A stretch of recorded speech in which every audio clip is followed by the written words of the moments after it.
Je vais vous poser une question. Si vous répondez bien, je vous laisse. Vous pouvez répéter la question? Quelle étrange question. Je suis. La télé en question.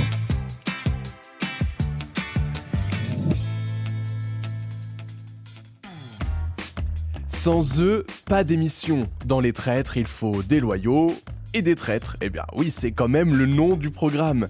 Parmi la vingtaine de personnalités au casting du jeu d'M6, 3 d'entre elles sont les élus. Dans le premier épisode, chaque participant est assis autour d'une table ronde, a les yeux bandés et attend de connaître son sort. Si l'animateur Éric Antoine lui touche l'épaule, c'est qu'il fait partie des traîtres. En revanche, s'il ne sent aucune pression, c'est qu'il va devoir démasquer les menteurs pendant toute la saison. Mais quand et comment les traîtres sont-ils choisis ?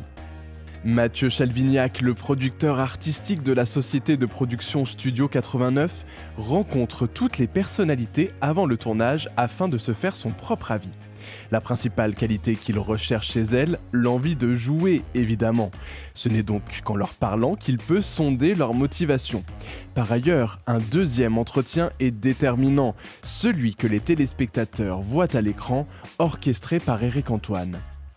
Dans ce face-à-face, les membres du casting expliquent pourquoi ils veulent être désignés ou au contraire, pourquoi ils ne peuvent absolument pas endosser ce rôle-là.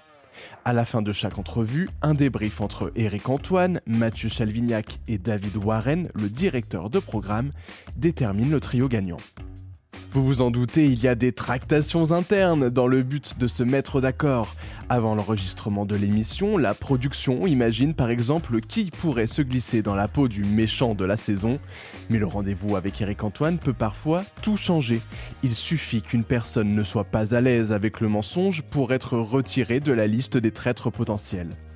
En revanche, d'autres se révèlent en expliquant qu'ils sont nés pour être le maître du jeu, qu'ils n'auront aucun remords à éliminer les loyaux et qu'ils seront prêts à trahir sans foi ni loi pour décrocher la victoire.